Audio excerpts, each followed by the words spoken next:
3 jam kemudian. Assalamualaikum warahmatullahi wabarakatuh. Pada tugasan kami diberikan tajuk Zionisme. Baik, Zionisme, bila kita dengar tentang Zionisme, kita akan tahu tentang selalunya belah barat, iaitu Zionis kan. Okey, bila kita dengar Zionis, kita tahu dia bersifat kejam. Satu lagi pemerintahan dia ada isu-isu dengan Palestin. Itu tentang Zionisme. Sebelum kita pergi jauh tentang Zionisme, kita kena tahu dulu maksud Zionisme tu apa. Zionisme ni sebenarnya dah lama diceritakan dalam Quran pun ada tentang kaum-kaum Yahudi. Dia orang ni asalnya pada bangsa Yahudi ataupun Bani Israel lah, senang cerita. Zionis ni dia orang dah lama wujud. Dan secara literalnya Zionis ni merupakan gabungan pada perkataan Zion dan juga nasionalisme. Ya, nasionalisme. Kata dasar Zionisme ni ialah Zion. Baik, Zion ni apa dia? Zion ni dia merujuk pada sebuah bukit. Itu Bukit Zion. Bukit Zion ataupun Zion lah. Dia letak dekat Jerusalem. Dia punya ni orang kata bila digabungkan perkataan tu Zion tu dengan nasionalisme, jadi Zionisme. So kita akan tengok next person yang akan bentangkan tentang Zionisme ni. Apa yang istimewanya dan apa yang orang kata kejam sangat Zionisme ni. Okey. Sekejap betul lah cak bentang. Okay. A'udzubillahi minasyaitonirrajim. Bismillahirrahmanirrahim. Alhamdulillahirabbil wassalatu wassalamu ala asyrafil anbiya'i wal mursalin wa ala alihi wa sahbihi ajma'in. Subhanaka la ilma lana illa ma 'allamtana innaka antal alimul hakim. Okay, yang saya hormati pensyarah kami Ustaz Muhammad Syahid dan rakan-rakan. Okay, nama saya Muhammad Jamaluddin bin Musa, nombor metrik I1810268. Okay, saya akan meneruskan kepada pembentangan saya. Baiklah, saya akan menerangkan tentang sejarah kemunculan Zionisme. Saya akan menerangkan tentang Zionisme ini berdasarkan kepada pemahaman saya sendiri saja. Okey. Zionisme ini merupakan satu gerakan politik yang bermula pada awal kurun ke-19. Gerakan ini dimulakan oleh seorang wartawan Yahudi yang bernama Theodor Herzl. Gerakan Zionisme ini adalah berlatar belakangkan kepada penindasan yang dihadapi oleh orang Yahudi di Eropah. Sebabnya orang Yahudi di Eropah ni menerima penindasan dan penghinaan dari warga Eropah yang berkulit putih. Okey, yang daripada apa yang saya cakap tadi, dia adalah fakta sejarah. Okey, persejarahan intim Yahudi dengan negara Palestin telah mewujudkan gerakan Zionis yang telah berkongres pada tahun 1917. Kongres Zionis ini telah membincangkan tentang permasalahan yang dihadapi oleh orang Yahudi di Eropah. Akhirnya kaum Zionis yang berkongres telah mengeluarkan ketetapan untuk menubuhkan sebuah negara khusus untuk orang Yahudi. Ketetapan dari Kongres Zionis ini kemudian telah mendapat surat sokongan dari Menteri Luar British yang bernama James Balfour. Maka surat sokongan inilah yang dipanggil Balfour Declaration 1917. Israel akhirnya telah berjaya diwujudkan pada tahun 1948 berdasarkan kepada deklarasi Balfour tersebut. Sesudah Perang Dunia Kedua, Eropah telah melihat bagaimana Yahudi telah ditindas oleh Nazi Jerman yang diketuai oleh Adolf Hitler. Maka Eropah merasakan perlunya untuk orang Yahudi bagi memiliki negara sendiri. Hal ini disebabkan kaum Yahudi dilihat telah mundar-mandir mencari rezeki di merata-rata tempat di Eropah kerana mereka tidak mempunyai negara semenjak 2000 tahun yang lalu. Melalui fakta sejarah, Pertubuhan Bangsa-Bangsa Bersatu PBB telah menetapkan bahawa Palestin telah dipilih untuk menjadi tanah air orang Yahudi. Pada awalnya, gerakan Zionis ini telah menerima cadangan untuk memilih negara seperti Afrika Selatan, Australia Barat dan Uganda sebagai negara Israel. Tetapi akhirnya Palestin yang telah dipilih kerana di Palestin telah wujudnya komuniti Yahudi yang telah menjadi warga Palestin. Ini merupakan salah satu faktor yang menyebabkan kenapa negara Palestin telah dipilih sebagai negara Israel. Baiklah, saya sambung kepada pembentangan saya. Saya akan menerangkan Zionisme dan Freemasonry. Adakah ia mempunyai berkaitan di antaranya ataupun tidak? Izinkan saya berkongsi fakta mengenai Freemasonry yang merupakan salah satu daripada persaudaraan tertua dan terbesar di dunia dengan keahlian sekitar 5 hingga 6 juta Mason. Freemasonry sebenarnya merupakan satu persaudaraan yang bersifat aman dan amal serta tidak berlandaskan keagamaan, etnik ataupun politik. Freemasonry yang melampaui batasan etnik, agama, sosial dan pendidikan mempromosikan pembangunan moral dan juga rohani antara manusia di bawah naungan Tuhan. Persaudaraan tanpa sempadan yang mulia ini adalah paling relevan dalam dunia kini yang tidak menentu serta terancam disebabkan perselisihan sekretarian dan etnik untuk mempromosikan keamanan sejagat, pemahaman dan juga perpaduan.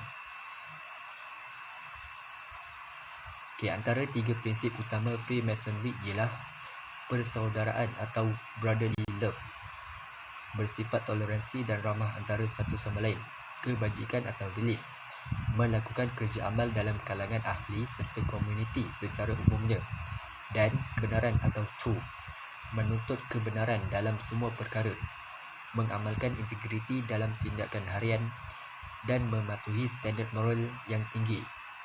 Sesetengah pihak telah memberi gambaran yang salah tentang Freemasonry sama ada disebabkan oleh kejahilan atau dalam mengejar agenda tersendiri. Saya ingin memperbetulkan beberapa tanggapan yang tidak adil serta tidak tepat mengenai Freemasonry. Pertama, Freemasonry bukanlah sebuah pertubuhan rahsia. Ia adalah pertubuhan dengan beberapa rahsia tertentu yang berkaitan dengan frasa, genggaman dan tanda-tanda yang melaluinya para Mason mengenal pasti antara satu sama lain serta memaparkan tentang pencapaian masing-masing dalam pengetahuan Masonik. Lebih penting lagi, peraturan perlembagaan matlamat, prinsip tempat pertemuan dan keanggotaan pertubuhan Masonik diketahui oleh pihak berkuasa. Yang kedua, Freemasonry bukan suatu agama atau badan keagamaan dengan hala tuju tertentu untuk mencapai kebahagiaan di akhirat. Juga tidak terdapat Tuhan Masonik. Malahan sebarang perbincangan agama adalah dilarang keras dalam mesyuarat Masonik. Freemasonry juga tidak mempromosikan kepercayaan agama tertentu. Para Mason bebas untuk mengamalkan kepercayaan agama masing-masing. Yang ketiga, Freemasonry bukanlah suatu gerakan Zionis. Keempat, Freemasonry tidak menyembah syaitan.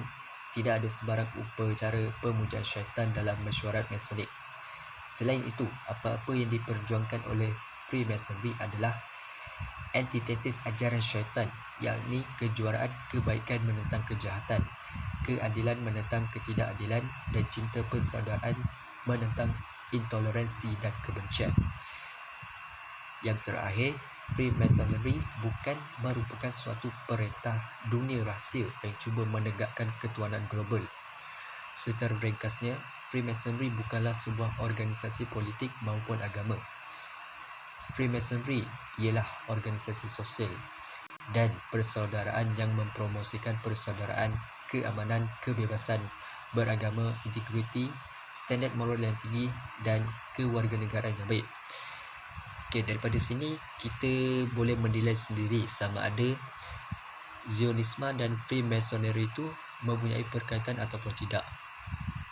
Jadi kita boleh terus mengkaji dan kita boleh beranggapan sama ada memang benar Zionisme itu ada berkaitan dengan Freemasonry ataupun tidak. Baiklah, saya akan menerangkan secara ringkas apa itu Club Lions dan Club Rotary. Umum mengetahui yang Club Lions dan Club Rotary adalah antara pertubuhan kemanusiaan yang agak aktif di seluruh dunia. Mereka wujud hampir di mana-mana, termasuklah di Malaysia. Pergerakan mereka kebanyakannya disertai oleh golongan elit. Di kebanyakan negara, termasuklah di Malaysia, mereka banyak bergerak melalui gereja dan sekolah membalik Kristian. Biasanya ahli kedua-dua kelab ini gah memakai lencana kelab masing-masing yang disemat di atas bush jacket. Walaupun maklumat mengenai kedua-dua kelab ini boleh diperolehi di tapak sesawang masing-masing, akan tetapi cara pergerakan mereka adalah amat berahsia, terutamanya apabila berada di peringkat yang lebih tinggi. Saya menerangkan pada kelab Lion ditubuhkan pada tahun 1917 oleh seorang Yahudi Amerika di Chicago, iaitu Melvin Jones, anak seorang tentera Amerika yang akhirnya mempunyai agensi insurans sendiri, telah menggagaskan slogan "Mari perbaiki komuniti kita" ketika penubuhan kelab tersebut. Kongres pertama pertubuhan ini telah diadakan setahun selepas penubuhannya dengan dihadiri oleh seramai 22 orang Yahudi Freemason. Banyak penulis serta cendekiawan Arab dan Muslim yang terlibat dalam sengketa Zionis Muslim telah menulis mengenai tujuan penubuhan kelab Lion ini, yang antara lain termasuk di dalam salah satu protokol Zionisme untuk memprojekkan imej baik mereka di dalam masyarakat antarabangsa. Selain itu, penubuhan kelab ini juga adalah bertujuan membolehkan seruan Zionisme tersebar dengan cara yang halus di seluruh dunia. Kelab Rotary pula gah dengan gelaran kelab servis atau perkhidmatan pertama di dunia. Ditubuhkan pada tahun 1905 atas permintaan Theodore Herzl. Meninggal dunia pada tahun 1904, Presiden pertama Pertubuhan Zionis Dunia. Rotarian pertama ialah Gustavus Loher, Sylvester Schiller, Hiram Shore dan Paul P. Harris. Melihat nama mereka pun kita sudah tahu mereka adalah berbangsa Yahudi. Sama seperti kelab Lions, kelab Rotary juga, terutama di peringkat awal penubuhan mereka, banyak melakukan kerja-kerja Freemason di atas nama kebajikan. Mereka juga didapati banyak melakukan bisikan di sebalik kerja amal yang mereka lakukan. Maklumat bisikan yang diperolehi akan dikumpulkan di ibu pejabat mereka ketika itu di Chicago. Jadi kita boleh rumuskan bahawa kelab Lions dan kelab Rotary ini mungkin merupakan satu agenda di sebalik gerakan Zionisme, di samping juga gerakan Freemasonry ini. Jadi mereka ini adalah kira berselindung di sebalik kebajikan untuk mewujudkan negara Israel tersebut. Di sini saya menyediakan beberapa gambar. Gambar yang pertama itu adalah gambar Freemasonry. Gambar yang kedua adalah gambar kelab Lions. Dan yang terakhir adalah gambar kelab Rotary. Saya teruskan pembentangan saya mengenai ideologi Zionis. Tiba-tiba muka dekat Walaupun Zionis mengetengahkan ideologi mereka berdasarkan kitab Taurat yang telah diselewengkan oleh pendeta-pendeta Yahudi, iaitu yang pertama, menetapkan bahawa seluruh orang Yahudi di dunia, walau di mana sahaja mereka berada, adalah dianggap sebagai warga negara Israel. Yang kedua, mendakwa bangsa Yahudi adalah bangsa terpilih yang wajib untuk dipatuhi oleh kesemua bangsa lain. Yang ketiga, menyetujui penegasan yang dibuat oleh para pemimpin Zionis bahawa era penguasaan agama terhadap pemerintahan sudah berlalu. Sebaliknya, tiba masanya kebendaan menguasai pemerintahan. Yang keempat, menganggap bahawa cara terbaik untuk menakluki dunia adalah dengan cara menegakkan sebuah kerajaan yang melaksanakan prinsip kekerasan dan kekejaman dalam pemerintahan mereka.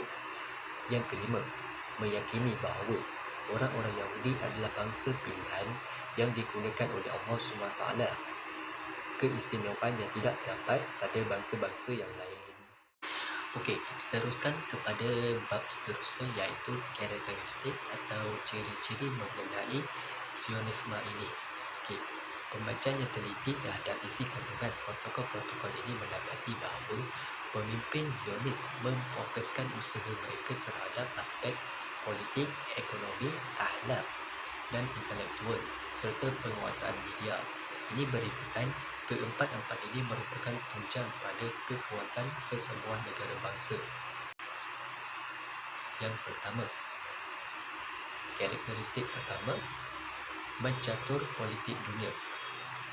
Orang-orang Yahudi sentiasa beranggapan bahawa merekalah satu-satunya bangsa yang layak untuk menjadi pemerintah. Ini kerana menurut mereka, tidak ada bangsa lain di dunia ini yang digunakan kebijaksanaan setaraf dengan orang-orang Yahudi. Yang kedua adalah menguasai ekonomi dan institusi keuangan. Orang-orang Yahudi telah ditanamkan dalam pemikiran mereka bahawa seluruh kekayaan di muka bumi adalah milik bangsa mereka. Para pemimpin mereka berpendapat bahawa dengan memegang teraju perekonomian, dunia akan mudah melaksanakan cita-cita Zionis antarabangsa.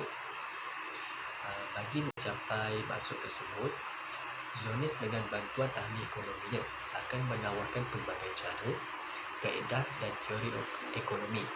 Mereka akan menyesuaikan cara-cara mereka berdasarkan situasi masyarakat yang ingin dilindungi dan ingin dikuasai. Okey, yang ketiga adalah merosakkan akhlak dan meracuni pemikiran umat Islam. Kaedah yang digunakan oleh Zionis untuk merosakkan pemikiran dan akhlak adalah melalui penyebaran ideologi yang sesat yang mengambil tempat agama sebagai sumber nilai.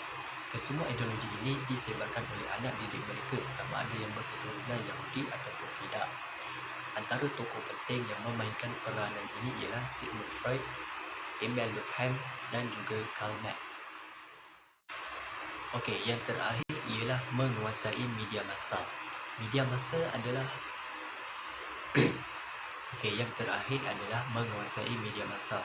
Media massa adalah medium yang paling berpengaruh yang membentuk pemikiran seterusnya mempengaruhi tindakan seseorang itu. Sikap masyarakat dalam sesebuah negara terhadap sesuatu isu juga dipengaruhi oleh media. Menyedari kepentingan dan pengaruh media itu, pemimpin Zionis telah meletakkan media sebagai medium penting untuk mereka kuasai. Baiklah, itu saja pembentangan saya untuk kali ini. Sekian, wabillahi taufiq wal hidayah. Assalamualaikum warahmatullahi wabarakatuh. Okay, bismillahirrahmanirrahim. Assalamualaikum warahmatullahi wabarakatuh. Saya Ahmad Bazli Syam bin Muhammad Azran, I1810265. Okey, saya akan menyambung dengan topik tajuk kecilnya adalah tokoh Zionisme. Okey, untuk menggerakkan sesuatu ideologi ataupun pemikiran, kita mestilah adanya seseorang tokoh ataupun yang menjadi ketua di dalam menyebarkan sesuatu fahaman. Okey, di sini terdapat beberapa tokoh Zionisme. Okey, antaranya adalah yang pertama adalah Yahudi Al-Kalai. Beliau merupakan seorang tokoh Yahudi pertama yang membawa gagasan untuk mendirikan sebuah negara Yahudi di Palestin. Dialah yang mula-mula membawa gagasan ni. Okey. Gagasan tu pula disokong oleh Hizvi Hirsch Kalister melalui bukunya yang ditulis dalam bahasa Ibrani Derishat Zion. Okey, dalam buku tersebut beliau mengatakan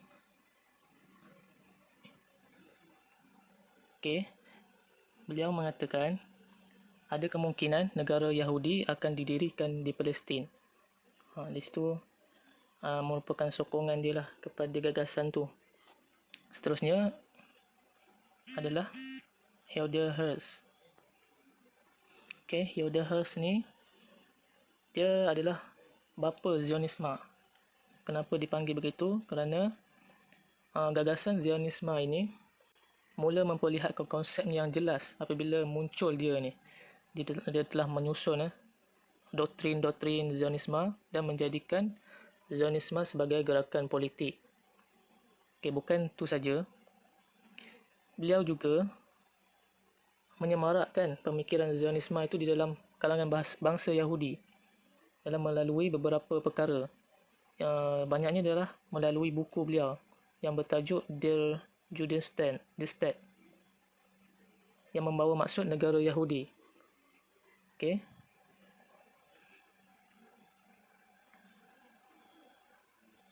Okey, fahaman yang dibawa oleh beliau terus menerus mendapat perhatian sehingga ada pemimpin-pemimpin yang menyokong. Okey, gambar yang keempat itu adalah Benjamin Disraeli yang merupakan Perdana Menteri Britain dan menyatakan sokongan terhadap Zionisme ini. Okey. Okey, yang seterusnya, gambar yang pertama tu itu adalah Nathan Mayer Rothschild. Dia adalah Yahudi pertama yang menjadi House of Lords. Manakala yang sebelah dia tu Herbert Samuel, dia adalah pesuruh jaya British pertama di Palestin. Dan terdapat jugalah beberapa tokoh yang lain seperti Dan Haley, Wilhelm Nidas dan Barnett Jenners. Itulah semua pendukung-pendukung fahaman Zionisme. Okay, Dan Haley itu merupakan British Labour Party politician sebagai setiausaha Biro Luar dan Timbalan Perdana Menteri dalam usaha membawa kepada penubuhan sebuah negara Israel. Okay. William Nidas, dia pula adalah tokoh yang terkenal lah dalam menyemarakkan lagi fahaman ni. Beliau merupakan setiausaha pertama mandat dalam Anglo-Arab Israel Association, singkatannya AIA. Dan yang last kali itu adalah Barnett Jenner yang menjadi pengurusi Zionist Federation di England. Jadi itulah tokoh-tokoh yang mendukung fahaman Zionisme ini dan terus menerus berusaha merancang strategi bagi menubuh sebuah negara Yahudi yang mana mereka memilih Palestin sebagai tempat merealisasikannya. Okey, seterusnya kita masuk kepada isu Palestin dan Zionisme. Okey. Yang pertama kita lihat dulu reaksi negara-negara Arab tentang isu penubuhan Israel ni. Okey, yang pertama negara-negara Arab ni banyaklah berada di Timur Tengah tu. Yang paling dekatnya dia adalah Jordan. Jordan dia duduk di sebelah, dia terletak di sebelah Palestin saja, dekat je. Jadi apa yang Jordan buat apabila tak dapat tahu Israel akan ditubuhkan? Okey, Perdana Menteri Jordan Taufik Abdul Huda, okey, Perdana Menteri dia masa tu, dia bertindak ke London 2 bulan sebelum Israel ditubuhkan.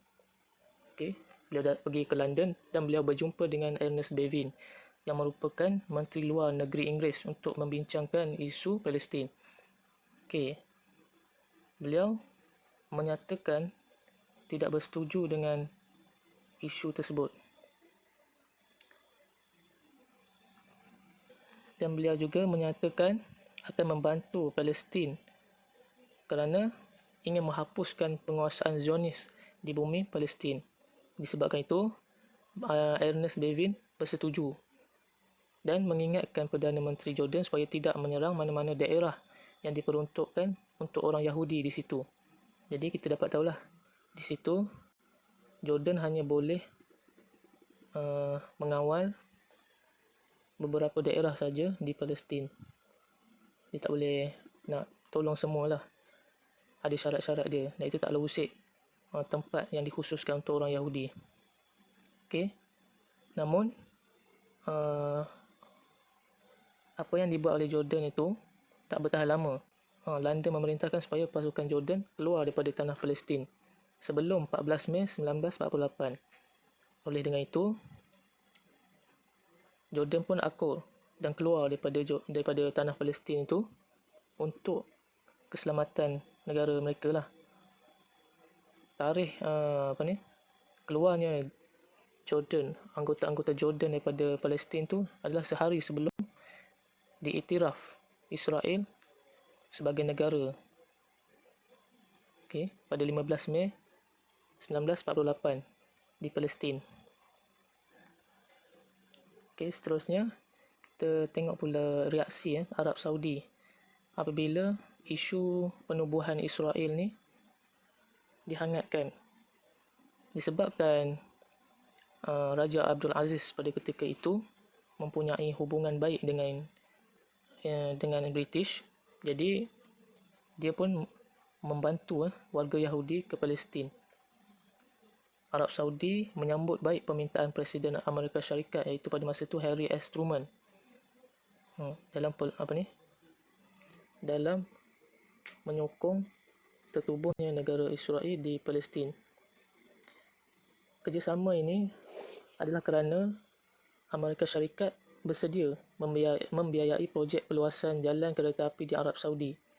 Okay? Dari situ dapatlah kita tahu bahawa Raja Abdul Aziz ni memang menyokong British untuk mewujudkan negara Israel di Palestin, dan ia adalah menjadi faktor penting dalam penubuhan negara Israel. Okey, itulah isu-isu. Dan pada zaman sekarang, Zionis masih lagi menguasai Palestin. Ya, rakyat Palestin ditindas dan dibunuh dengan zalim. Mereka ni diibaratkan sebagai pelarian di tanah air mereka sendiri. Hari demi hari, Palestin ni cuba dilenyapkan. Baru-baru ni, pada tahun lepas 2019, Presiden Amerika Syarikat Donald Trump mengisytiharkan Baitul Maqdis sebagai ibu negara Israel. Ini telah menyemarakkan api kemarahan umat Islam di serata dunia. Okey. Jadi, konflik Israel-Palestin ini masih berpanjangan, dan yang jelas sekali adalah Palestin lah yang berada di dalam kerugian. Sedang Israel ini diiktiraf antara negara maju di dunia. Okey, itu saja daripada saya. Seterusnya akan disambung oleh rakan saya. Assalamualaikum warahmatullahi ta'ala wabarakatuh.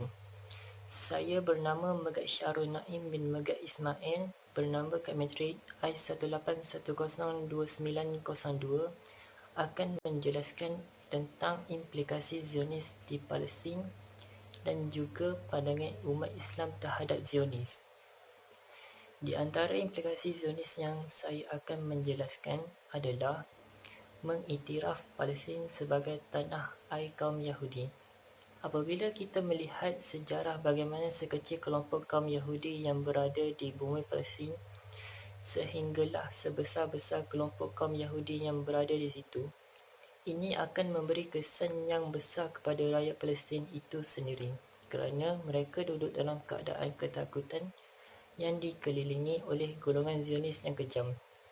Daripada hal yang berkenaan, negara Palestin dijajah sepenuhnya oleh kaum Yahudi. Tambahan lagi, kerajaan yang berkuasa di Palestin memberi hak berpindah ke Palestin kepada semua Yahudi di seluruh dunia tanpa syarat. Kaum Yahudi yang berada di Palestin atau yang bakal berhijrah ke sana boleh menetap mana-mana kawasan di Palestin mengikut kemahuan mereka. Kesan daripada ini, ramai kaum Yahudi imigrasi beramai-ramai dari luar negara datang ke negara Palestin untuk membesarkan empayar mereka dalam negara itu. Seterusnya, kerajaan yang berkuasa di Palestin akan memberi lesen kepada syarikat Yahudi untuk membuat penempatan dan pembangunan di Palestin. Syarikat tersebut juga berhak mendapat kebenaran untuk melakukan sebarang kerja umum dan mendapat hak perkongsian di tanah-tanah berpotensi tinggi atau tanah lain yang tidak dimiliki individu tertentu atau pemilikan yang bersifat agama. Selain itu, kesemua golongan Yahudi di seluruh Palestin akan mendapat kebebasan penuh dalam semua perkara yang memberi kesan terhadap keselesaan mereka, daripada sudut agama penganutnya dan mengajarkan agama tersebut. Serta mereka juga akan mendapat hak perkauman dan politik sepenuhnya. Okey, kita beralih kepada bab pandangan umat Islam terhadap Zionis pula. Ramai tokoh-tokoh Islam memberi pandangan mereka terhadap isu-isu yang dikaitkan dengan pandangan Zionis di Palestin. Kebanyakan umat Islam menganggap gerakan Zionis adalah penceroboh Palestin. Malah, mereka mendapat tentangan yang hebat dari pihak Yahudi. Oleh hal yang demikian, beberapa golongan bangsawan Islam turut menjelaskan berbagai-bagai hujah kenapa pentingnya Palestin ini untuk umat Islam. Di antaranya, Palestin sebagai rantau penting umat Islam. Umat Islam menganggap bumi Palestin sebagai satu rantau penting. Ini berdasarkan kepada nas dan juga sejarah. Di dalam hadis, ada ditegaskan bahawa bumi Palestin sebagai antara tempat yang semestinya diutamakan oleh umat Islam. Sebuah hadis yang disebut, jangan kalian keluar berjalan melainkan untuk melawat 3 tempat ibadah, iaitu Masjid Al-Haram, Masjid Al-Nabawi dan Masjid Al-Aqsa, daripada Sahih Bukhari. Merujuk kepada hadis ini, dapat difahami bahawa Masjid Al-Aqsa adalah masjid yang ketiga suci di dalam Islam dan umat Islam sangat digalakkan untuk melawat masjid ini. Di samping 2 lagi masjid, iaitu Masjid Al-Haram di Mekah dan Masjid Al-Nabawi di Madinah. Ini membuktikan bahawa Islam tidak pernah melupakan kepentingan Islamik Jerusalem kepada kaum muslimin, di mana rantau itu cukup bersejarah dengan kesan-kesan peninggalan para anbiya terdahulu. Ini menjadikan rantau ini begitu penting dan signifikan di dalam Islam. Tidak ada sebab mengapa golongan Yahudi dan para Orientalis bersungguh-sungguh menafikan kewujudan ataupun kepentingan rantau ini kepada umat Islam. Para Orientalis moden cuba untuk merampas hak umat Islam ini secara argumentasi akademik, yang mana jika dilihat secara objektif, argumentasi akademik mereka sebenarnya tiada asas kukuh. Okey, pandangan seterusnya adalah Universiti Al-Azhar selaku institusi tertua di dunia Islam telah mengeluarkan fatwa melarang umat Islam menyertai mana-mana pertubuhan yang mempunyai kaitan dengan pertubuhan Yahudi sedunia. Fatwa yang telah diwatirkan tersebut berbunyi, segala puji bagi Allah, Tuhan semesta alam. Selawat dan salam semoga dilimpahkan rahmat kepada junjungan kita Nabi Muhammad SAW, kaum keluarga dan para sahabat baginda.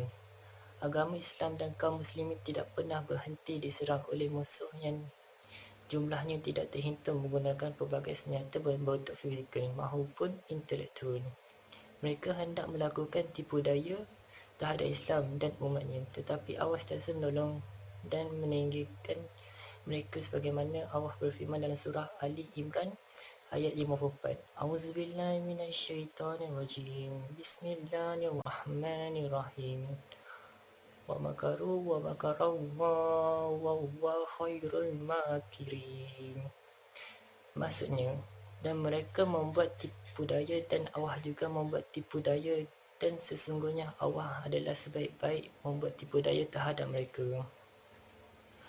Antara cara yang digunakan untuk memerangi Islam ialah berupa pertubuhan-pertubuhan yang didirikan dengan menyebarkan curan kata persaudaraan dan juga kemanusiaan. Di sebalik curan kata itu, mereka mempunyai tujuan yang dirahsiakan. Antara pertubuhan tersebut ialah Freemasonry dan pertubuhan-pertubuhan lain di bawah kekuasaannya seperti Kelab Rotary dan Kelab Lions.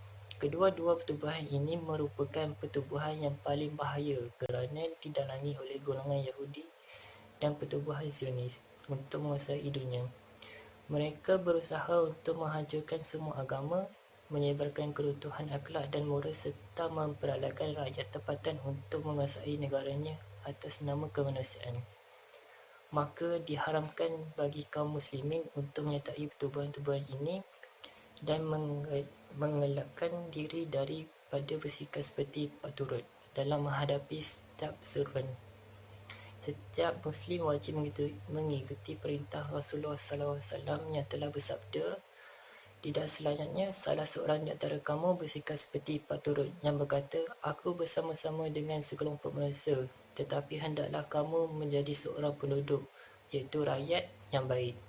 Apabila manusia berbuat baik, maka hendaklah kamu juga berbuat baik, dan apabila mereka berbuat buruk, maka jauhilah perbuatan mereka yang buruk itu. Hadis riwayat Al-Tirmizi. Setiap Muslim mesti selalu berwaspada sehingga dia tidak terberdaya.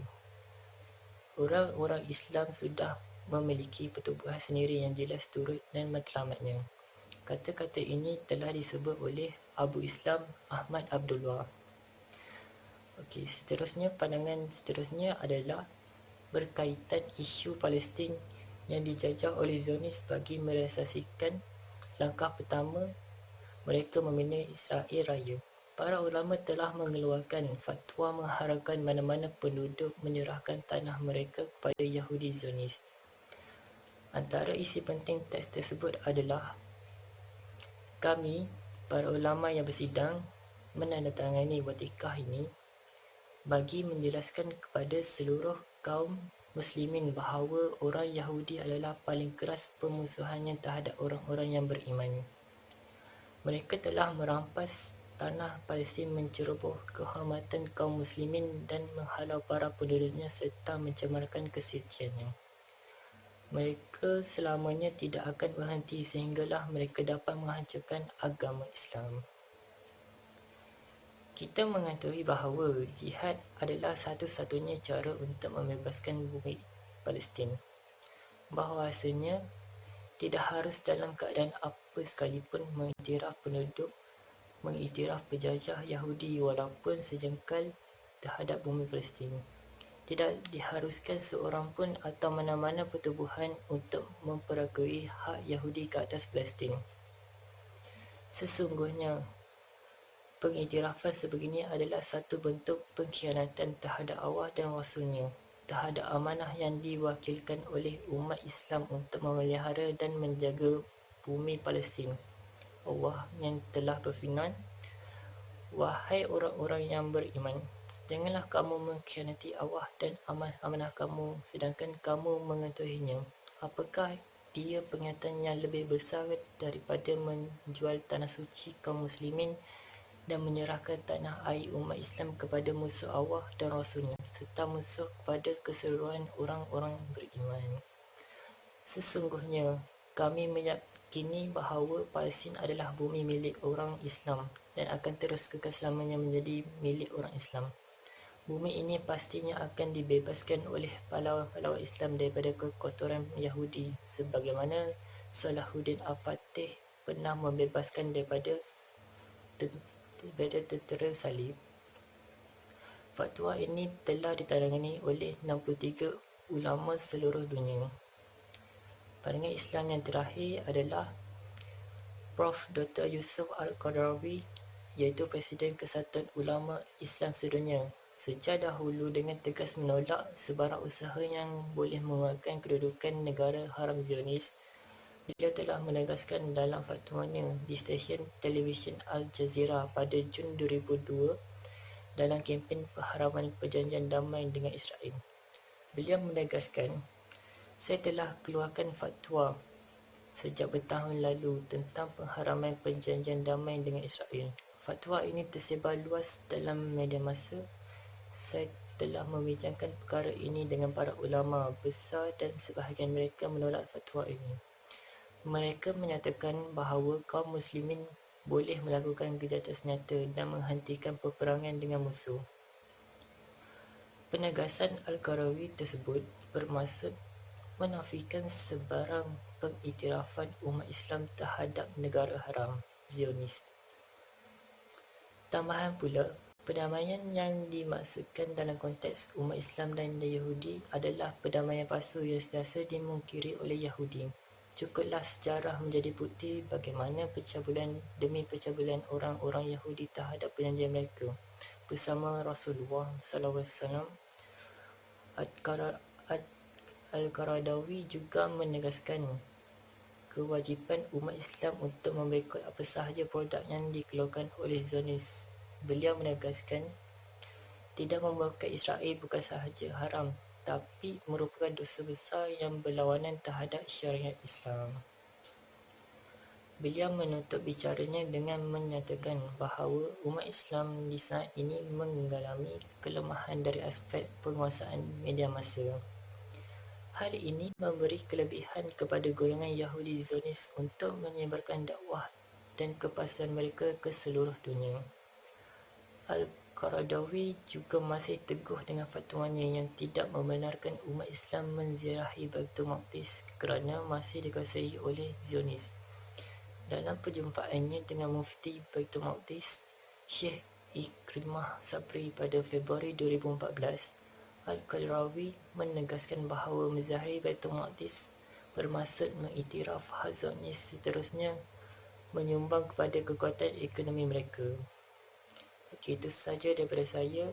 Sekian, wabillahi taufiq wal hidayah. Assalamualaikum warahmatullahi wabarakatuh.